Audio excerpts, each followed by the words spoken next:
Alonso, ¿cómo estás? Juan Carlos, ¿qué tal? Muchísimas gracias por la invitación. Oye, bienvenido y te considero un gran amigo.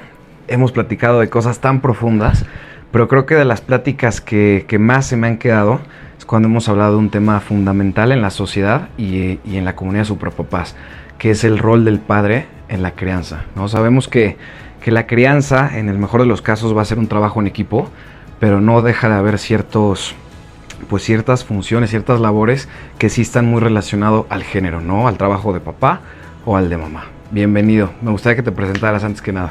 Muchísimas gracias, Juan Carlos. Pues sí, mira, me presento. Soy Alonso Maisterrena, tengo 47 años. Yo soy psicólogo de profesión, estudié la carrera de psicología y llevo varios años trabajando en el área de recursos humanos. Sin embargo, la parte del comportamiento humano y la parte del desarrollo de los seres humanos es algo que me ha apasionado desde chico. Okay. En lo personal, yo soy papá, ¿no? Soy papá de una niña de 4 años que además es buena amiga de tu hija también. Sí. Fueron en el kinder juntas, ¿no? Y ahora ya no, pero bueno, fueron amigas desde el kinder.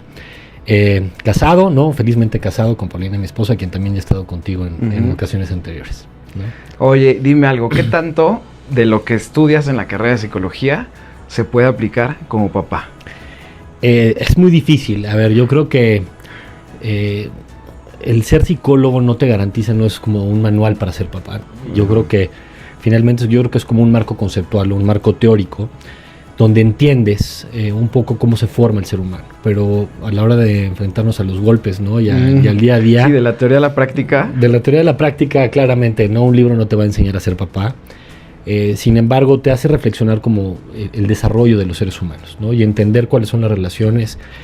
Y a lo mejor te da un poquito más de contexto, pero poco más que eso, ¿no? Yo creo que una cosa es la paternidad y otra cosa es la práctica clínica, incluso la práctica psicológica. Claro.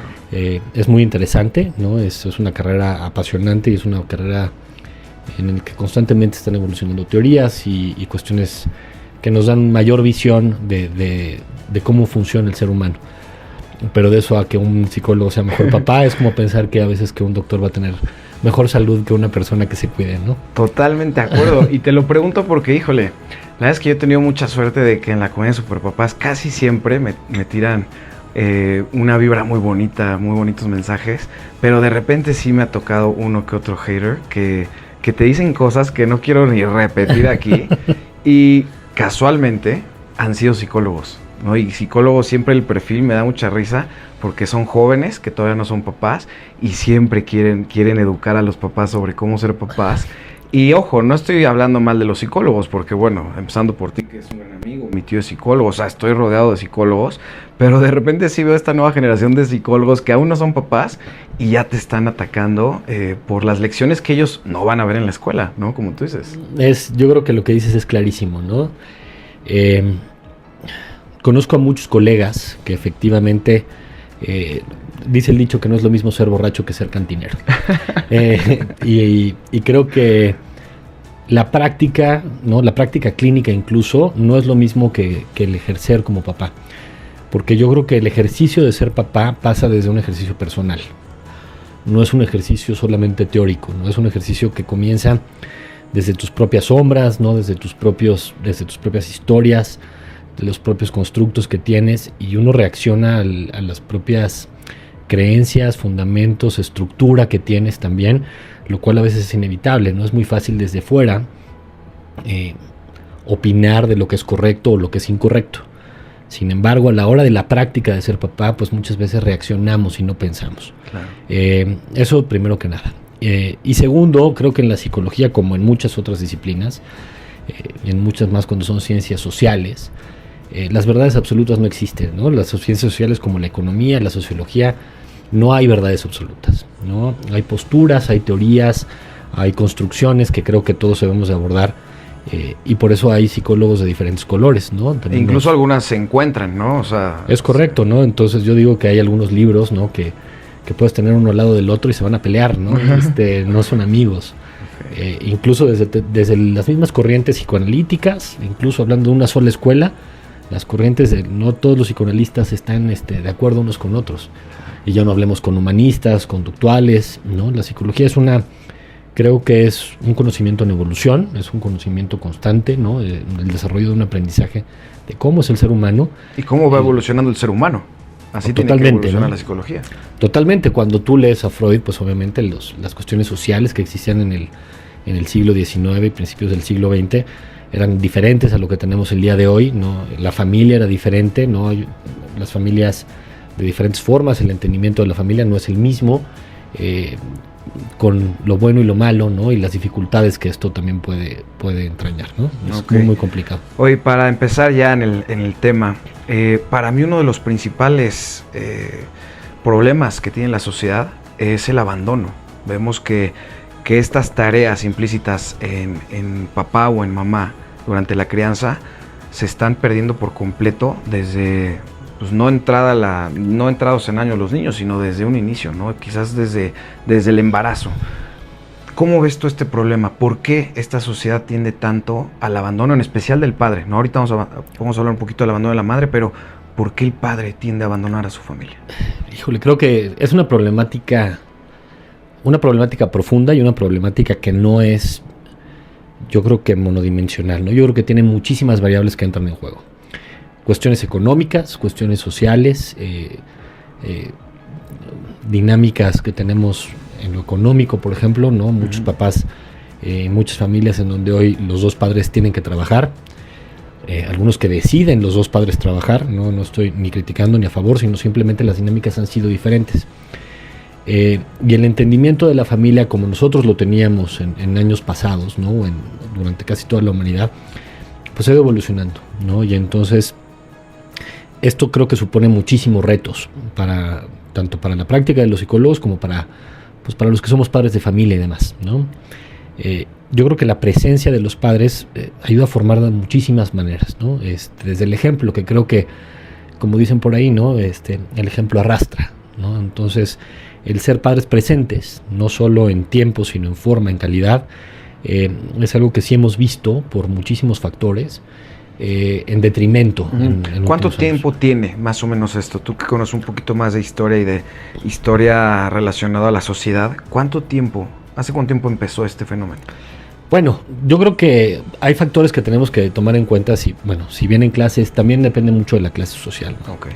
O sea, yo creo que nosotros podemos ver que clases altas, ¿no? Normalmente sí han tenido el acceso a que la madre siempre esté presente, ¿no? Y a un padre a lo mejor que tenía mayor acceso a la familia.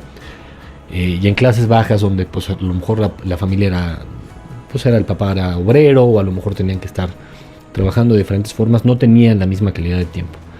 Sin embargo, yo creo que desde la Segunda Guerra Mundial, ¿no? Donde vimos en Estados Unidos un cambio, ¿no? Desde el We Can Do It, ¿no? Y donde la mujer comienza a tomar un rol mucho más preponderante en la parte social, laboral, creo que comenzamos a ver que hay nuevos acomodos familiares, ¿no? Que suponen retos.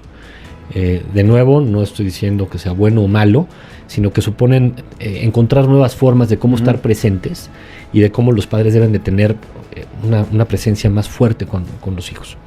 En Estados Unidos, si nosotros vemos en los años 50, 60, ¿no? El número, sobre todo en clases menos favorecidas, por ejemplo, de familias negras, el número se ha triplicado, ¿no? De familias monoparentales, lo cual es sumamente preocupante, ¿no? Ahorita que estamos hablando particularmente del tema de los papás, y que esto se ha favorecido por muchísimas cosas, ¿no? Y que son correlaciones. No estoy diciendo que uno causa el otro, ¿no? Pero sí es un problema que, o sea, el abandono veo que es un problema que se alimenta a sí mismo. Vemos como una generación que crece en el abandono tiende a repetirlo. Es correctísimo lo que estás diciendo, ¿no? Creo que alguna vez, hace poco pusiste un post que me parece que es súper poderoso. Los hijos, por ejemplo, de familias monoparentales, ¿no? Sobre todo cuando el padre no ha estado, tienen 4 veces mayor posibilidad de entrar en pobreza, ¿no? De estar en un estado de pobreza, la posibilidad de ir a la cárcel, la posibilidad de consumir drogas, la posibilidad de embarazo adolescente, la posibilidad de muchísimas cuestiones que va siendo un círculo, ¿no? Yo creo que todos se alimentan a todos, ¿no? Sin decir que uno es la causa primigenia de todo. Yo creo que las causas de pobreza están muy relacionadas con el tema de familiar. Okay. Y no hablo solo de pobreza económica, hablo de pobreza emocional, afectiva. En salud. En salud, ¿no? En general del desarrollo del ser humano. finalmente es la base de la sociedad, ¿no? O sea, como decimos, ahora la célula de la sociedad es la familia. Sí, si la familia no está bien, es imposible que la sociedad esté bien. Exacto, una sociedad fuerte no puede existir sin familias fuertes también, ¿no? O sea, familias débiles nos van a crear una sociedad fácilmente corrompible, ¿no? Una sociedad que va a tener mayor proclividad, pues, a elementos como que son la delincuencia, las drogas, el embarazo adolescente, y por lo tanto, todos estos elementos en conjunto, sin decir que uno es el que causa a todos los demás, creo que todos se alimentan para generar estas situaciones de las cuales son muy difíciles salir, ¿no? Entonces, creo que este tema de una familia fuerte contribuye obviamente a una sociedad más sana, a donde la gente puede tener menos casos, por ejemplo, de depresión, índices de suicidio, dependencia de drogas, relaciones, pues obviamente disfuncionales, ¿no? Y problemas obviamente de salud, tanto mental como física, como lo dijiste. La obesidad, por ejemplo, también está demostrado que está vinculada, sin decir que uno causa la otra, pero hay una correlación muy fuerte de gente que creció en familias monoparentales con temas de obesidad, por ejemplo.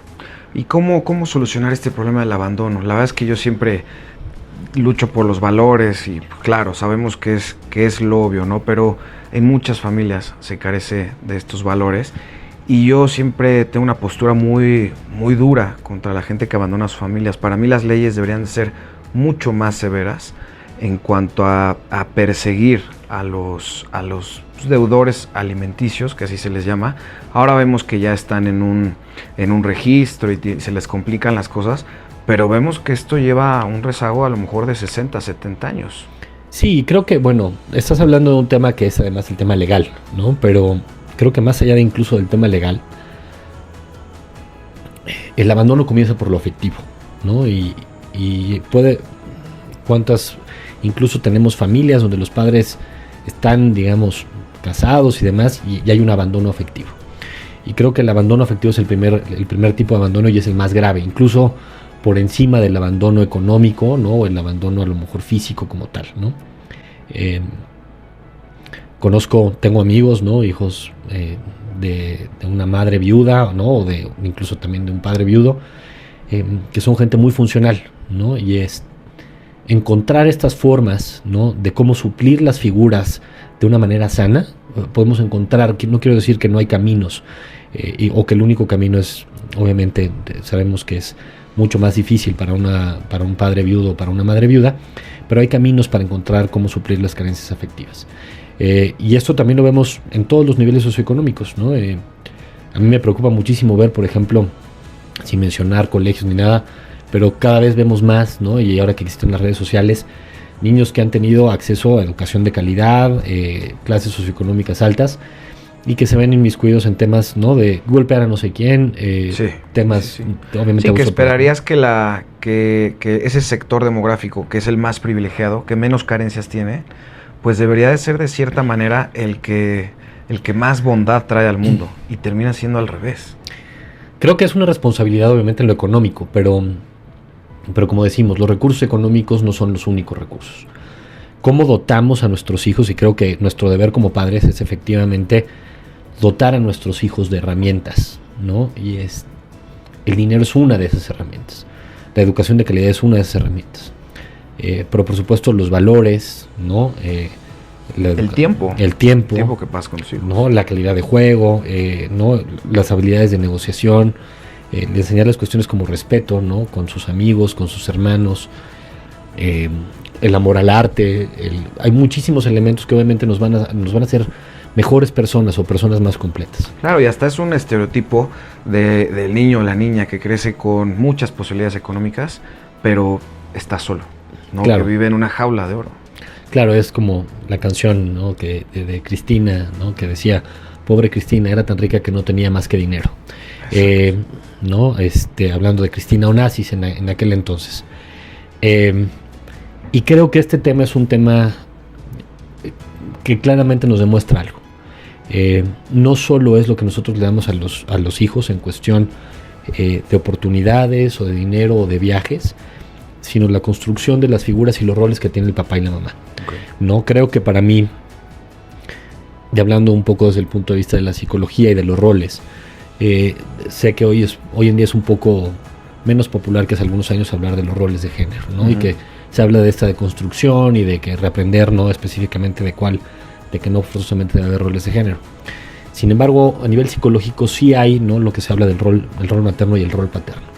Y creo que ambos son sumamente importantes. Y cuando uno lee, obviamente la importancia de la mamá no se puede en ningún motivo, o sea, por ningún motivo se puede subestimar, porque es la creación de todos los afectos de un niño, ¿no? A través de la relación con tu madre comienzas, es tu primer vínculo. Tu primer amor. Tu primer amor, exacto, ¿no? Entonces todos los afectos que vas a tener de alguna u otra manera se van a reflejar con el vínculo que tuviste con tu mamá, ¿no? Con esa capacidad de contener, ¿no? Todo, o sea, la madre conteniendo al hijo o a la hija en todas las cuestiones agresivas, de angustia, de miedo que puede tener un niño recién nacido.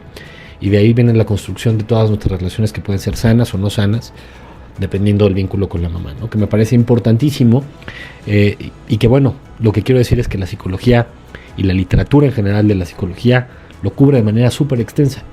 Sin embargo, a veces no se toca tan a fondo, o se ignora la importancia del rol del padre, ¿no? Y creo que sí se toca en algunas ocasiones, ¿no? Freud, Lacan, y bueno, algunos autores que han hablado de la importancia del rol del padre, pero así como la madre tiene la importancia para la creación de estos vínculos afectivos, el padre tiene el rol de la introyección de la ley, ¿no? Y cuando me refiero a la ley, en términos psicológicos, me refiero a la introyección de lo que es correcto y lo que no es correcto.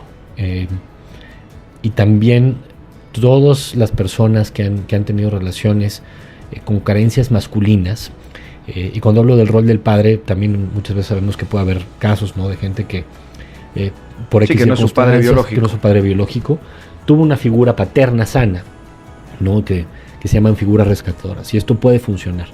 Pero las figuras paternas o figuras masculinas sanas nos ayudan a la introyección de lo que es correcto, lo que es incorrecto.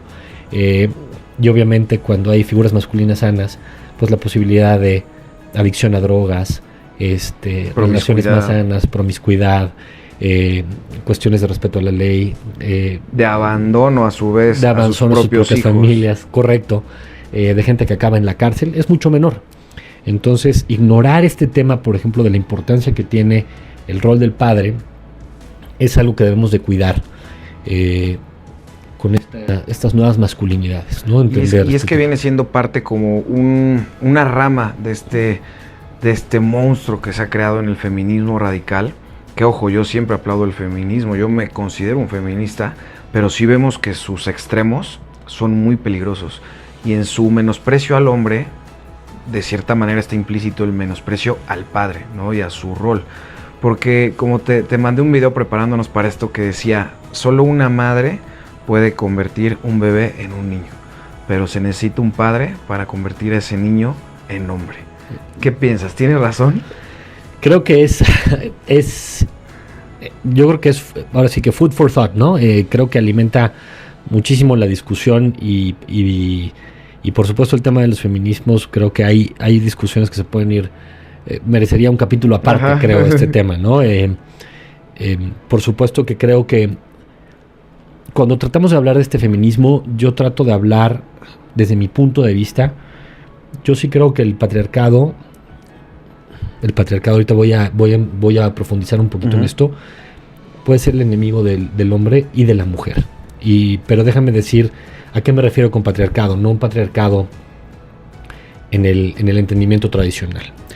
Creo que cuando no se permite, por ejemplo, incluso para los mismos hombres, hay roles que son sumamente pues castigadores, ¿no? Y que, por ejemplo, que un hombre no puede tener miedo, o que un hombre no puede tener sentimientos, ¿no? Y entonces hay desconectividades afectivas también en el rol paterno, que creo que también son enemigos de nosotros, ¿no? Claro. Entonces yo también me considero un feminista, y considero que el patriarcado, en el sentido de que los roles no pueden tener ciertas modificaciones, no nos hace bien a ninguno de los dos, ni a los hombres ni a las mujeres.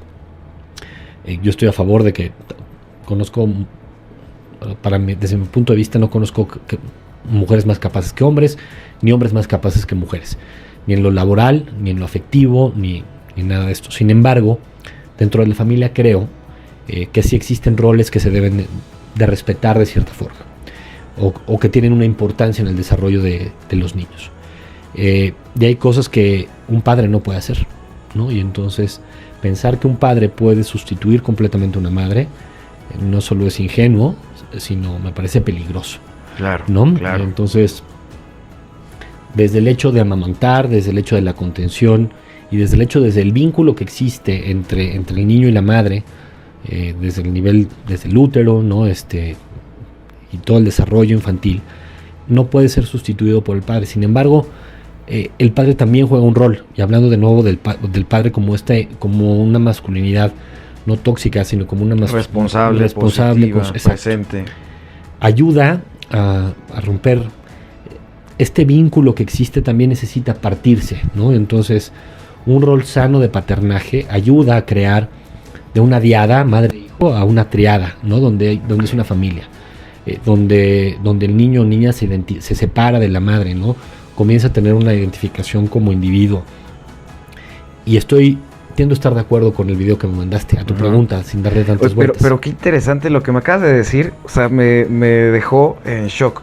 O sea, el bebé depende al 100% de la madre, su vínculo empieza 9 meses antes porque tienen eso que no tiene con papá, ¿no? Papá va a estar ahí durante el embarazo, presente, apoyando, pero de ninguna manera se asemeja a lo que están viviendo el bebé y la madre.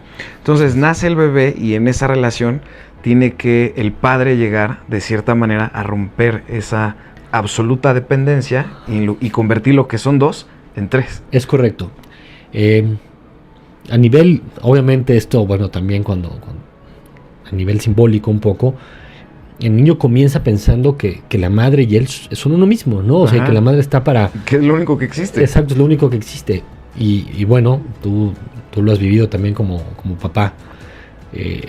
Esta relación también es muy complicada porque la mamá también tiene un enamoramiento con el hijo, ¿no? Entonces, separar a la mamá del hijo y al hijo de la mamá es algo que es la paternidad sana, ¿no? Que ayuda al desarrollo del niño a comenzar a romper esta relación, y no quiere decir que ya no puedes ver a tu mamá. Sí, pero esta codependencia que si no se controla puede llegar a ser peligrosa, ¿no? Porque un niño que no pasa por ese proceso pues va a sufrir mucho, ¿no? El tener esa dependencia, esa cadena casi a su mamá. Claro, ¿no? De estos enamoramientos que si no se rompen pueden generar cuestiones obviamente de relaciones poco sanas también a futuro. Entonces, el proceso de crecimiento, de convertirte en un individuo, la misma palabra lo dice, ¿no? Individuo de individual, ¿no? Es un proceso de separación e individuación, donde el niño se va separando de la madre para poder ser una persona por sí misma, ¿no? Y entonces, crecer duele, ¿no? Entonces, todos lo sabemos, ¿no? Los que nos ven, tú lo sabes. Y esta separación de la madre, entender que la madre es un ser diferente, entender que la madre no está para el niño, sino que es la pareja del padre, y comenzar a crear con unas figuras de identificación que sean positivas para él también, para él o ella, ¿no? En el caso, por ejemplo, también que tengo hija. Estas separaciones ayudan muchísimo, ¿no? Entonces, claro, toda la dependencia madre-hija, madre-hijo, romperlas obviamente tiene muchísimo... Se necesita una masculinidad fuerte, pero una masculinidad sana, ¿no? Entonces, a eso es a lo que me refiero, que este patriarcado, creo que de repente es enemigo de todos, ¿no? Cuando se identifica una figura masculina, que el ser hombre significa el que puede golpear más. Sí, ser autoritario, ser violento. Exacto. Ser irresponsable. Relacionado con violencia, ¿no? El todas mías, el todas las puedo. Que no es una paternidad sana. Y a eso me refiero con que esa figura de patriarcado, a lo mejor de película de Pedro Infante, no es obviamente, acaba siendo enemigo tanto de hombres como de mujeres, ¿no? Entonces, creo que un poco a tu primer pregunta de qué es lo que tenemos que hacer o cómo enfrentamos para crear una mejor familia, creo que desde cada uno de nosotros comenzar a construir estos temas de feminidades sanas y masculinidades sanas, ¿no? ¿Qué es una sana masculinidad y qué es una sana feminidad, ¿no? ¿Cómo nos complementamos? Entender que no es una relación de poder, ¿no? Sino es una relación de complementariedad que ha existido por miles de años, y cómo realmente respetando al otro, construimos dentro de esta forma, ¿no? Claro, y para mí, siguiendo por el tema de el rol de padre hacia hijos, o sea, hijos hombres en específico, creo que también el ejemplo termina siendo un rol fundamental, porque tu mamá no te puede enseñar cómo ser un hombre, ¿no? Necesitas esa figura paterna que te enseñe, que en el mejor de los casos va a ser positivo, en el peor de los casos va a ser negativo, pero siempre vas a aprender pues esas conductas de tu género a través de papá cuando es un niño y de mamá cuando eres una niña. Claro, yo creo que lo que estás diciendo es importantísimo, ¿no? Nosotros, como seres humanos, tendemos a repetir lo que conocemos y no hay de otra, ¿no? Entonces, es como si a mí me pides de repente que comience a trabajar como ingeniero, no tengo la más remota idea. Yo sé hacer lo que sé hacer, ¿no? Y lo que he aprendido en mi casa. Entonces, creo que la repetición de patrones sociales y familiares, lo vemos, por ejemplo, hasta en películas de Pedro Infante, ¿no? Te gustan mucho las películas de Pedro Infante. Sí, pero habla de esta masculinidad mexicana, ¿no? Donde veías que iba, se ponía borracho, se agarraba a tiros, se golpeaban, luego iba, tenía 4 novias, pero era porque estaba muy triste. Y entonces, eso no era una masculinidad sana, pero tampoco era una feminidad sana, la que mostraban ahí de una mujer que permitía todo, ¿no? Que llegaba crudo, entonces le hacía los chilaquiles. Sí, exacto, ¿no? exacto. Entonces, ¿cómo construimos relaciones mucho más sanas desde este nuevo entendimiento de los roles? Y creo que no todo en la evolución social es malo, ¿no?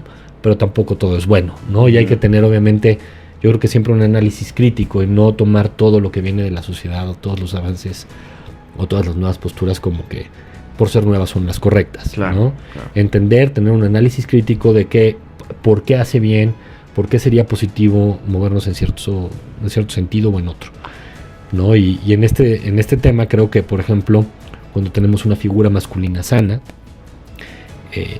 pues obviamente tendremos a repetir esas figuras porque es lo que conocemos. Si tenemos un padre que es respetuoso, que cuida de nosotros como hijos, que cuida de su esposa, que cuida del mismo, también obviamente exacto, bueno, lo has dicho súper bien. La posibilidad de que los hijos hagan deporte cuando sus papás hacen deporte, pues obviamente es muchísimo más alta. La posibilidad de que los hijos se alimenten bien, ¿no? La posibilidad de que los hijos lean si los papás leen, ¿no? Y la posibilidad de que los hijos pues también sean violentos y los papás son violentos también aumenta. Entonces, creo que la única forma de cambiar la sociedad es desde nosotros, ¿no? Creo que la paternidad y la masculinidad es un trabajo interno, ¿no? Es estar conscientes, no aceptar todo.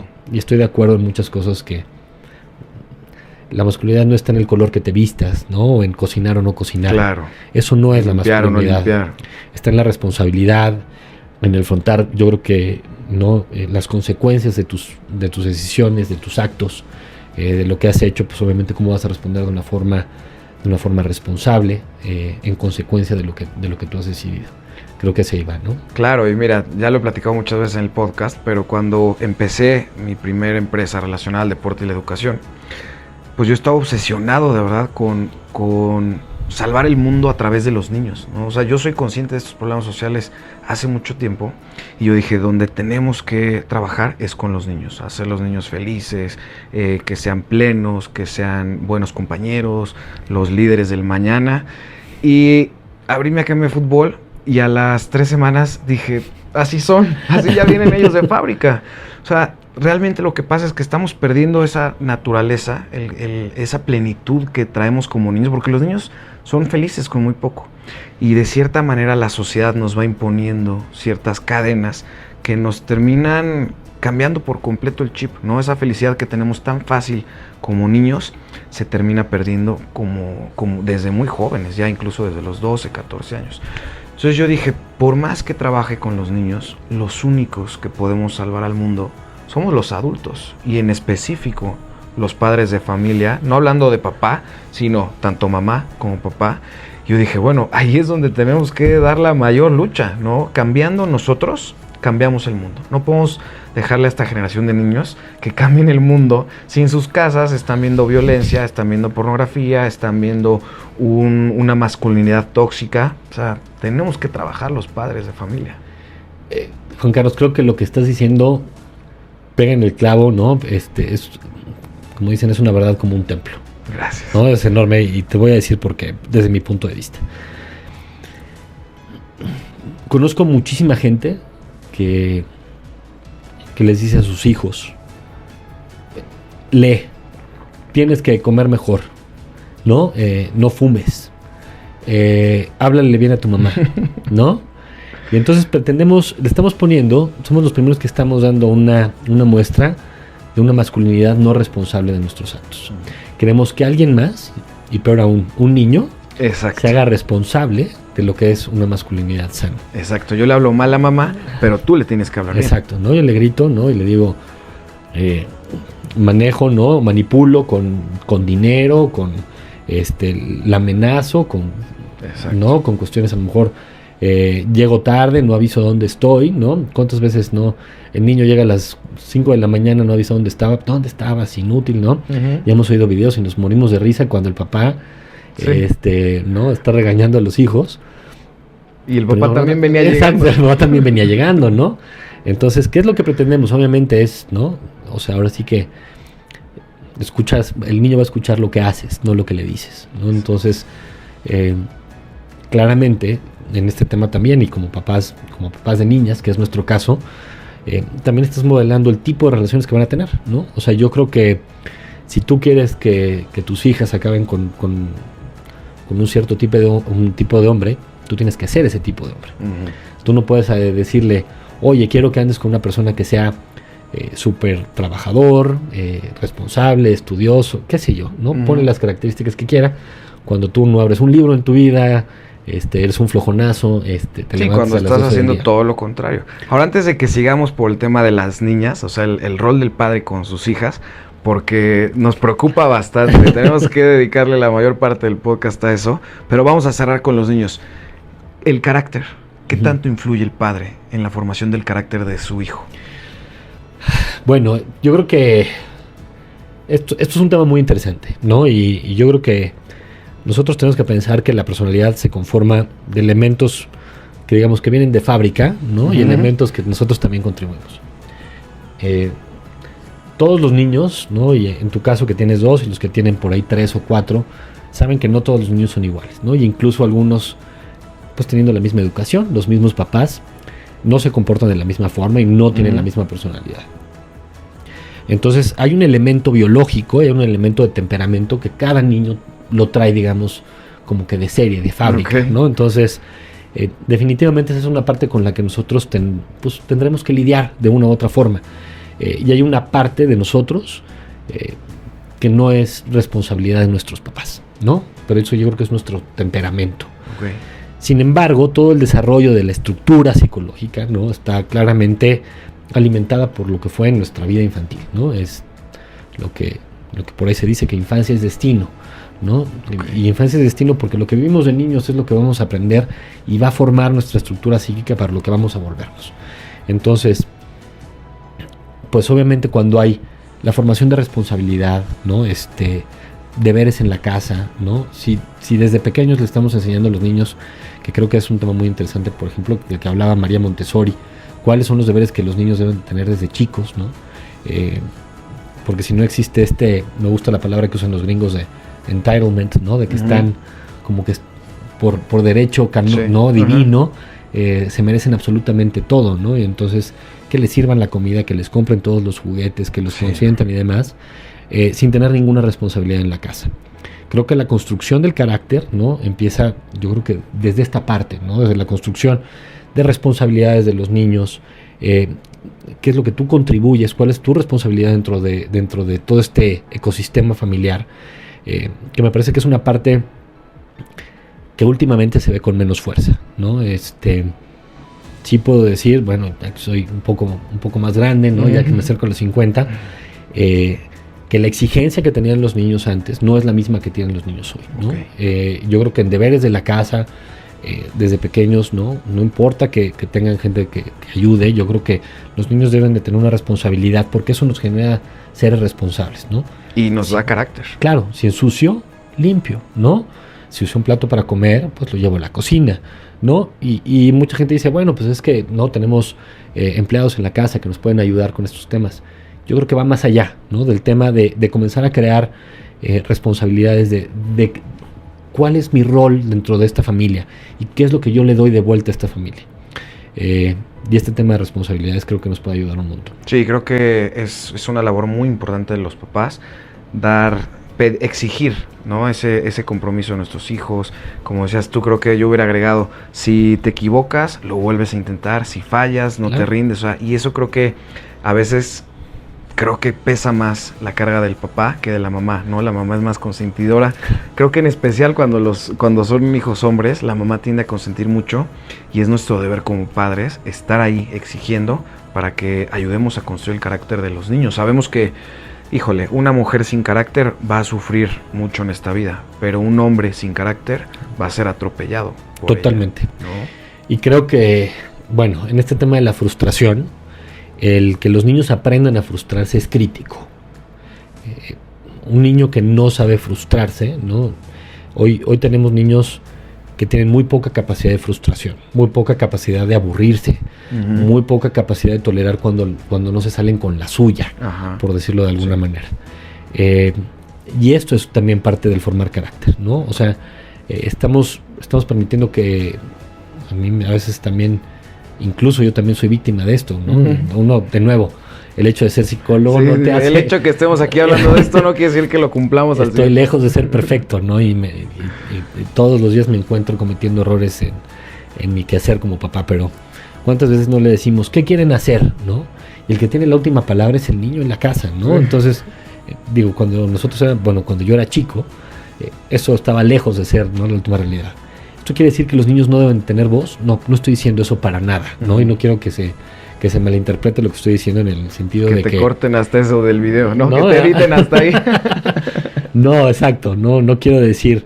No, de un paternaje tiránico. Sí, que nunca opinen. No, exacto, no va por ahí.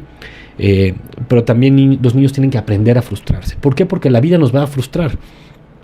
Si no los frustramos nosotros, será su primer jefe, o si no será la vida, ¿no? En el momento que tenga que pagar impuestos, en el momento que se hay tantas adversidades en esta vida. Exactamente. Hay tantas que si no lo hacemos nosotros, o sea, yo creo que no estamos aquí para que nuestros hijos estén contentos, sino para preparar a nuestros hijos para la vida adulta. Creo que ese es el rol de un buen papá. Si a mí me tratan ahora sí que de encerrar en una sola respuesta sería esa, ¿no? Decir, ¿qué es una buena paternidad y una buena maternidad? El ayudar a nuestros hijos a crecer y a tener las habilidades para ser adultos funcionales. Ok, ¿no? Me encanta.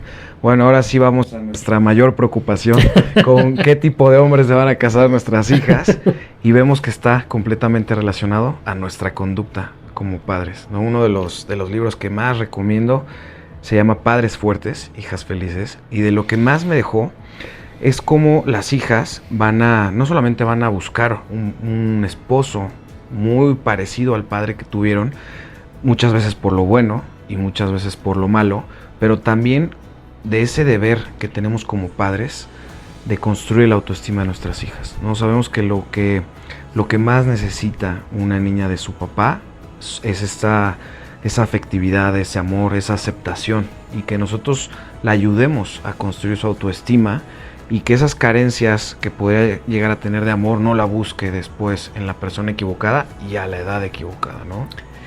Importantísimo lo que estás diciendo, ¿no? Si carece de una figura paterna, ¿no? ¿Cuántas veces hasta son chistes, ¿no? De que, no, pues cuando una mujer tiene daddy issues, ¿no? Es precisamente porque faltó una figura paterna, y entonces lo que acaba buscando es una figura paterna en su pareja, ¿no? Y esto puede tener consecuencias nefastas, ¿no? Claro. De autoimagen, de autopercepción, ¿no? De autosuficiencia. Creo que parte importante de lo que has dicho es: nuestras hijas van a buscar lo que vieron en casa, ¿no? Entonces, si vieron un padre responsable, buscarán tener un padre responsable. No quiere decir que van a buscar exactamente una copia igual, ¿no? Bueno, hay veces que hasta físicamente que sí, se parecen, ¿no? Pero en cuestión de cómo las hacían sentir, ¿no? Y entonces, ¿Cuál es nuestra responsabilidad de cómo hacemos sentir y qué exigimos también de nuestras hijas? Creo que algo de lo que nos puede pasar a veces también como hombres, ¿no? Y les pasa, yo solo tengo hijas, pero les pasa a algunos amigos que tienen hombres y mujeres, que tiendes de repente a ser más sobreprotector con tus hijas que con tus hijos, ¿no? Y eso pues obviamente es un tema también como de protección, un instinto, ¿no?, masculino de proteger, de cuidar, lo cual está bien, ¿no? Y para nada quiere decir que está mal, pero también como les damos esa fortaleza, ¿no?, de autosuficiencia, de autoimagen.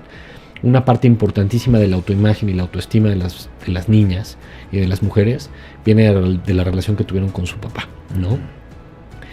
Por supuesto también de nuevo no estoy para nada eliminando el rol de la madre, pero la relación que tienen con el papá y la aceptación del género masculino viene de la construcción de la relación que tuvieron con su papá. Entonces, una relación sana con el padre, ¿no?, donde hay un amor incondicional, pero obviamente que no permite, que pone límites, que también marca reglas. Es que es fundamental, porque el extremo también es peligroso. Si eres un papá que dio demasiado amor, demasiado consentidor, pues estás poniendo un estándar que es incumplible para un esposo, ¿no? Porque ella va a esperar que la haga sentir exactamente como papá, pero papá estaba en otro rol y papá tenía otras obligaciones. Claro. Y vemos también muchas mujeres que tuvieron papás muy buenos en ese sentido, muy amorosos, pero de repente intentan poner a los esposos en el zapato de los papás y no se puede. Esto que estás diciendo, Juan Carlos, es un peligro que por lo menos a mí en lo personal también es algo que siempre está acechando en mi cabeza y rondando, latente, ¿no? Está latente. No criar, ¿no?, a una hija que vea la figura masculina únicamente como el tema de proveedor, ¿no? Uh-huh. o de cumplidor de deseos. Claro. ¿No? Sino de una relación sana, ¿no? Entonces también se le exige. Exacto. Y creo que las relaciones con nuestras hijas no es precisamente tampoco ser un cumplidor de deseos o un proveedor, ya sea económico, de juguetes o de experiencias increíbles, ¿no? Por ahí alguna vez leí una frase que no le des a tu hijo todo lo que a ti te faltó, sino enséñale todo lo que a ti no te enseñaron, ¿no? Y es precisamente el dotar de estas herramientas también para crear mujeres autosuficientes, ¿no? De nuevo en este tema de que también me considero un feminista, creo de verdad en el rol del padre, en crear mujeres autosuficientes, seguras de sí mismas, capaces de hacer lo que ellas decidan, ¿no?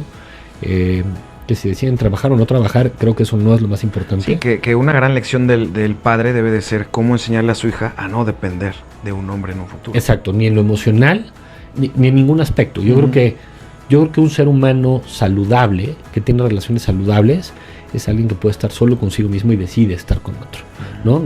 Yo creo que no hay nada más enfermo cuando es que si te vas me muero, ¿no? Ese tipo de relaciones, que no es, porque no lo es cierto, ¿no? Entonces entran manipulaciones, culpas y cuestiones de dependencia, ¿no? Lo que menos queremos crear, yo creo que son seres humanos dependientes de otros, ¿no? O codependientes.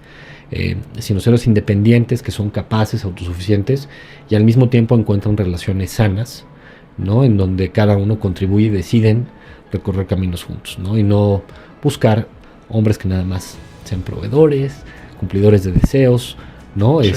Y ridiculizaciones, obviamente. Sí, porque dijiste algo que también me hizo mucho eco, que es que van a buscar a alguien que las haga sentir como su papá. Uh-huh. Y para lo bueno y para lo malo. Uh-huh. Porque como una niña que vivió cosas fuertes en su casa, que tuvo un padre o que no estuvo presente, o autoritario o violento, no logra romper ese ciclo. Y como tú dices, va a buscar algo que le dé ese confort de lo que ya conocía. Muchas veces no buscamos algo mejor, sino algo conocido. Claro, en esto que has mencionado varias veces, ¿no? Una niña que ha tenido un padre ausente, ¿no? En el cual estuvo buscando el 100% del tiempo la aceptación del padre, ¿no? Entonces, una y otra vez buscar que mi papá me acepte como soy, buscar, ¿no?, que mi papá me quiera por quien soy, y entonces un rechazo constante, muy probablemente va a ser una niña que también va a estar buscando esto uh-huh. en sus relaciones de pareja, ¿no? Una aceptación incondicional y a veces, pues, no soportar abusos o cuestiones simplemente por esta por esta necesidad de aceptación. Claro, incluso en los límites, si papá no le pone límites, va a ser muy difícil que su esposo le ponga límites. Y hablo de límites sanos, ¿no? Te voy a platicar hacia dónde voy. Leí en otro de los libros de Meg Meeker, que es la autora del libro que te platiqué, se llama Cómo criar hijas fuertes en una sociedad líquida, refiriéndose como a la falta de valores, y platicaba ella que en una conferencia que dio en Estados Unidos, pues se juntó con padres de familia de 12 años de edad, ¿no? De niñas, papás y mamás de niñas. Y ella les estaba advirtiendo sobre los peligros de compartir fotos desnudas en internet, ¿no? Y con los compañeros, y sabemos que lo hacen muchas veces por esa aceptación que no tienen en casa, ese amor que no tienen de papá, pues todo lo que implica, ¿no? Y se para un papá y le dice, sí, yo ya le dije a mi hija que cuando mande fotos desnuda no se vea su cara, ¿no? Entonces la autora se quedó así como de, no puedo creer lo que me estás diciendo. Y incluso le dijo, ¿por qué es más importante su cara que su cuerpo?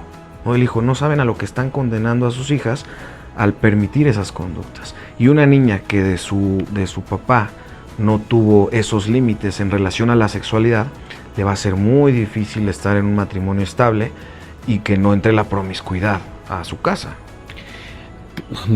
Digo, este puede ser, solo este tema creo que puede ser motivo de una plática completa, ¿no? Pero efectivamente yo creo que hay muchísimos elementos que inciden en todo esto, ¿no? La aceptación de pares, ¿no? Lo que es socialmente aceptado y lo que no, ¿no? El país en donde estás, el entorno. La juventud, cómo se está comportando la juventud. Total, la música, hay muchísimos elementos que contribuyen a... sin embargo, siempre podemos ver que incluso en el peor de los entornos hay gente, ¿no? Que se mantiene, digamos, intacta, ¿no? O que mantiene... Que están en el ojo del huracán. Y que sin embargo, exacto, pueden tener estos temas y cuidarse, ¿no? Es un tema de autoprotección. ¿Cómo enseñamos a nuestras hijas el tema de la autoprotección? Y la autoprotección comienza desde lo emocional, ¿no? ¿Qué pasa cuando alguien te hace sentir mal, ¿no? Incluso puede ser un familiar, ¿no? Puede ser los abuelos, incluso nosotros mismos como papás a veces, ¿no? Estos temas que vamos formando en nuestros hijos, ¿no? Aceptar temas en donde nos hacen sentir culpables por no hacer sentir al otro o por no complacer al otro, ¿no? De la manera que esperaba o darle lo que esperaba la otra persona.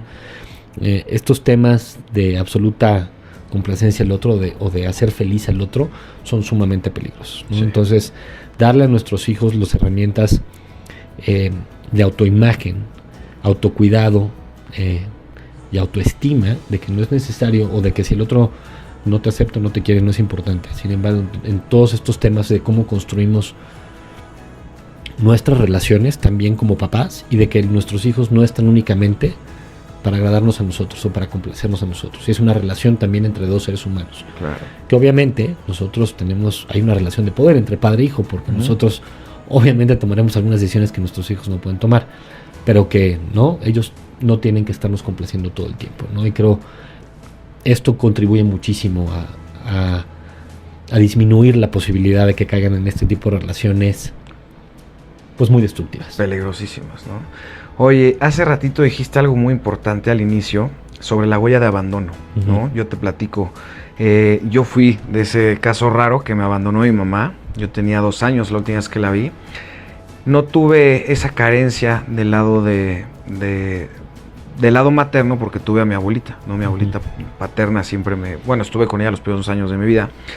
Pero sí agradezco muchísimo el haber tenido a mi papá, ¿no? El haber tenido a mi papá, creo que como hombre, como niño, creo que puede ser muy duro el crecer sin un padre, ¿no? Yo he visto muchísimos casos por diversas razones, pero deja una huella muy profunda, ¿no? Como te dije, quizás si mi abuelita no hubiera cubierto ese rol materno, pues hubiera sido un caso terrorífico, pero tuve la fortuna de tenerle a ella y a mi papá.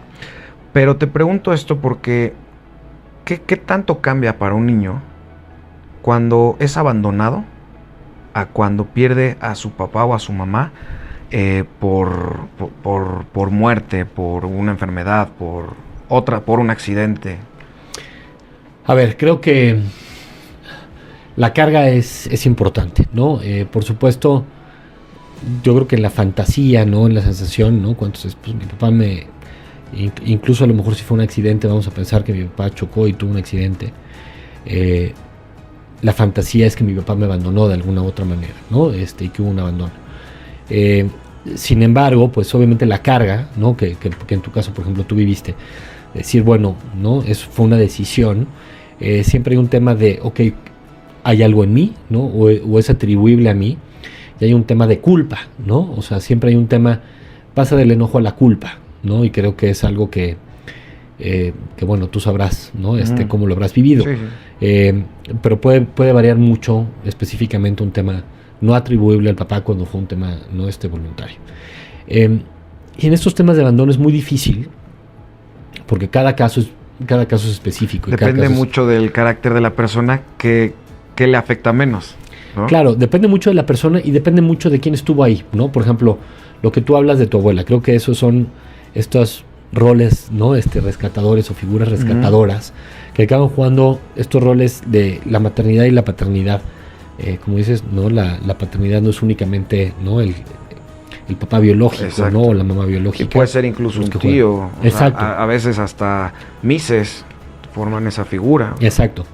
Incluso hay, hasta bueno, tú lo sabes bien, hasta entrenadores deportivos que de repente juegan, muchos deportistas han hablado de la importancia que tuvo un coach o un entrenador, ¿no? En la construcción de estas masculinidades positivas, ¿no? Y roles es un caso muy masculinos. común en deportistas profesionales que tuvieron abandono del papá, que tuvieron ciertos entrenadores que a lo largo de su vida fueron cubriendo ese rol. Correcto. Entonces, por supuesto que pueden existir estos roles rescatadores, pero siempre es más difícil. Siempre es más difícil. Claro. La posibilidad de que esto suceda y de que venga una persona externa y que rescate, ¿no? Esta figura y la construcción de esta paternidad y la construcción de qué es lo que debe de ser un hombre, una mujer, una relación sana, se vuelve mucho más complicada que cuando obviamente tenemos, ¿no? Familias pues tradicionales, ¿no? Con papá, mamá, hijos, que no son los únicos modelos y es parte también de lo que quería construir. Y de nuevo, el mundo ha evolucionado y hay muchísimas familias y tenemos que entender que cada familia es un mundo. Y dentro de cada familia no quiere decir que sea funcional o disfuncional por ser monoparental o con dos papás o diferentes modelos. Pero la posibilidad obviamente de que estos roles funcionen de mejor manera aumenta al tener obviamente roles que nos enseñan relaciones sanas, relaciones constructivas, límites, responsabilidades, la introspección de la ley, ¿no? Que es este padre, ¿no? Que mete lo que es correcto, lo que es incorrecto, lo que se debe hacer, lo que no se debe hacer. Este rol materno, ¿no? De la creación de vínculos, afectividades, contención del miedo y demás, ¿no? Entonces, ambos roles, ¿no? Hablando de nuevo no me quiero meter en términos en aguas pantanosas. No, pero hablamos mucho, yo hablo mucho de que esta sociedad moderna necesita a los papás más que nunca. Me refiero porque son los papás los que tienden a abandonar a sus hijos. Es correcto. ¿No? En el momento en que la estadística nos hable más que la mujer es la que abandona, pues hablaremos de eso, ¿no? Pero hoy más que nunca los niños necesitan a sus papás. Necesita bajar esa tasa, ese porcentaje de abandono que raya ya en lo increíble, ¿no? Y de nuevo, muy probablemente, a ver, yo creo que cada quien tiene que ser un adulto responsable, tendría que ser responsable de sus familias, pero esto se ha vuelto un círculo vicioso, como has dicho, ¿no? Repetimos patrones, ¿no? Y entonces tenemos muchas familias, ¿no? Donde en un país, ¿no? Bueno, y no solo en México, ¿no? En Estados Unidos vemos las tasas de familias monoparentales, ¿no? Sobre todo en clases bajas, sobre todo en ciertos grupos étnicos, con porcentajes de abandono incluso de más del 50%, ¿no? De la figura paterna. Y obviamente una cosa contribuye a la otra, ¿no? La pobreza, la falta de educación. Y también que la autoridad no persigue como debería a estas personas. Incluso la ley, de cierta manera, vemos que está, pues no diseñada, pero tiene esas lagunas que permite este tipo de acciones, ¿no? Que le permite a un hombre irse, desentenderse. Ahorita vemos que están ya un poquito echándole ganas, pero para mí la ley debería ser implacable con los abandonadores, ¿no? Sí, yo creo que ahora sí, no soy abogado, pero estoy de acuerdo contigo. Sí. Oye, pues qué gran plática nos echamos. Para despedirte, quiero hacerte la pregunta que le hago a todos. ¿Qué te gustaría heredarle a tu hija? Y qué gran pregunta. Pero si le pudiera heredar solo una cosa a mi hija, y si yo dijera solo le puedo heredar algo, sería un sentido de responsabilidad de su propia vida. Creo que siempre van a haber elementos de suerte, ¿no? Desde el país en el que te tocó vivir, la familia, la estatura, la familia en la que te tocó vivir, pero al final hacerte responsable y este sentido de autorresponsabilidad de que tu vida va a depender de las decisiones y los actos que tú hagas en el transcurso de tu vida. Perfecto, pues muchísimas gracias por haber venido. Juan Carlos, y muchísimas te veo gracias. para la segunda temporada. Seguro que sí. Gracias, Juan Carlos. Gracias a ti.